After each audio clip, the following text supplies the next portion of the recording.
Magandang umaga po sa ating lahat. Tunay nga napakabuti ng Diyos. Tayo po ay nasa ikatlong linggo na ng Kwaresma at alam po natin na pag ikatlong linggo ng Kwaresma ay napapalapit na po ang Semana Santa, no? At panunulay na rin po sa Pasko ng Pagkabuhay at panahon ng Pasko ng Pagkabuhay. Matutunghayan po natin sa Ebanghelyo ngayon, no, ang kakaibang temperamento ni Jesus. Dahil alam natin, si Jesus, alam natin, kalmado, payapa, hindi masyadong mapuot. Pero dito, kitang-kita, nagalit po siya sa templo. Nakita po niya ang mga nasa templo na mga mangalakal. At itong naging sanhi, no, na siya ay talagang, kumbagay, magalit. Dahil, kumbagay, parang nandun ang disrespeto, no, sa bahay ng kanyang ama. Nais kong magbigay pagninilay sa tatlong uri ng templo, no? Yung unang templo ay yung mismo tinutukoy ni Jesus, no, sa pasimula ng ating ebanghelyo, ang muog na templo, at ito yung bahay dalanginan na ating pinapasukan katulad ngayon ng ating katedral, no? Si Jesus ay nagalit dahil siguro napakahalaga na tignan ang pagpasok sa isang banal na lugar ay dapat pagpasok na may paggalang, hindi ba? Pero mukha nangyari walang paggalang dahil maingay noon, tapos yung mga nagbebenta ng mga hayop na inaalay, no, sa Diyos, no, ay para bagang hindi maayos. Kaya hindi mo masisisi si Jesus na kung saan dapat tahimik, solemno ang lugar, maingay, at para bagang hindi nirerespeto ang banal. Sa sitwasyon natin, nangyayari din po yan. Halimbawa sa simbahan, alam natin, nandito po tayo sa isang lugar na dapat mayroong paggalang. Pero minsan, no, kung papasok ka sa simbahan, alam mo, maingay, nagbubulong-bulungan, yung kasuotan ng nagsisimba, hindi maayos, di ba? Alam naman natin na dapat papasok ka linggo.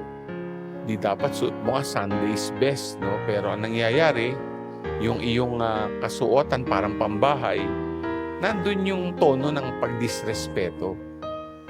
Kaya siguro, maganda ring makita ito, no? Dahil sa unang pagbasa, nung inilahad sa aklat ng Exodo ang 10 utos, 3 utos doon ang tumutukoy, no, sa ating pagsamba sa Diyos, di ba?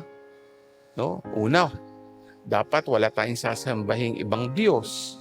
Yung hindi natin gagamitin ang pangalan ng Diyos, no, na alam nating taliwas sa kanyang kabanalan. At siyempre, ikatlo, dapat, sabi nga, pag araw ng Diyos, no, ay atin bibigyan ng panahon. Tinuro po sa atin yan. Kaya nga, yung unang templo ay napakahalaga at magandang magkaroon po tayo ng pagsiyasat sa ating konsyensya. Ang pagdulog ba natin, ang pagsamba natin ay naaayon sa ninanais ng Diyos kapag pumunta tayo sa kanyang tahanan. Yung ikalawang templo ay yung templo ng katawan. Sa ating ebanghelyo din, di ba narinig natin, no, na pinag-uusapan dito na sinabi ni Jesus na ang tinutukoy pala niyang templo din ay templo ng kanyang katawan na papatayin. Nung una, hindi maunawaan yun. Pero pag tinitignan po natin ng krusipiho, nauunawaan natin kung anong ginawa sa katawan ni Kristo. Siya ay pinatay, no? Kinoronahan ng tinik, di ba? Sinibat. Alam natin. At magandang isipin na yung tinutukoy din na parang mahirap tarukin ay nasasaad sa pangaral ni San Pablo sa ikalawang pagbasa sa mga taga-Korinto. Bakit po? Di ba? Sabi nga, yung si Jesus ay parang katitisuran sa mga Hudyo at kangahalan sa mga Hentil. Bakit? Kasi yung mga Hudyo naghahanap ng isang magliligtas sa kanila.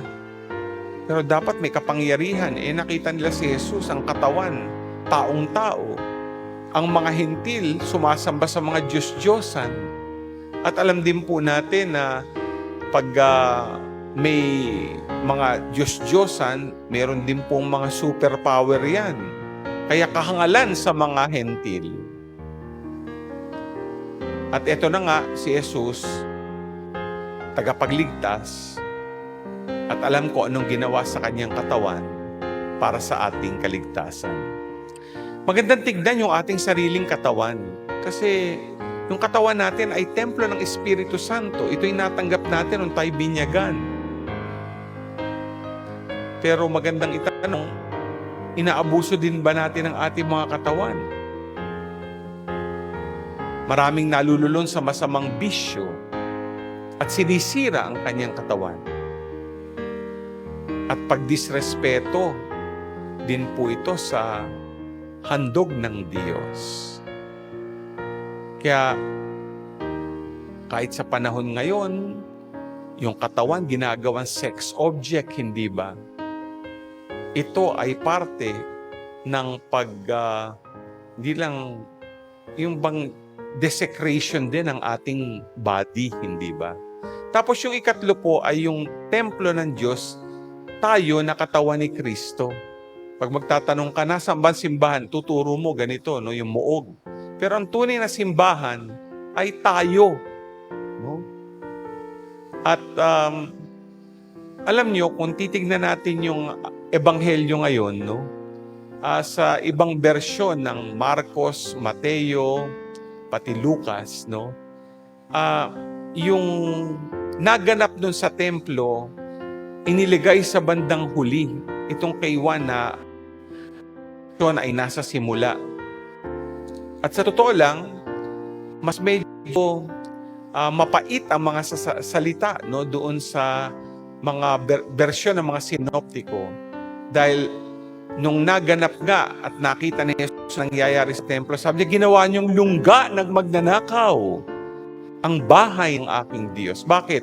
Kasi noon, ang nangyayari ay yun mismong mga ngalakal, yung mga nagbebenta, no, ng mga hayop, pinapatungan yung matinding patong yung presyo ng ibinebenta nila. At talagang ang biktima ay yung mga mahihirap, yung mga wala namang pambili, para lang may maialay sa Diyos.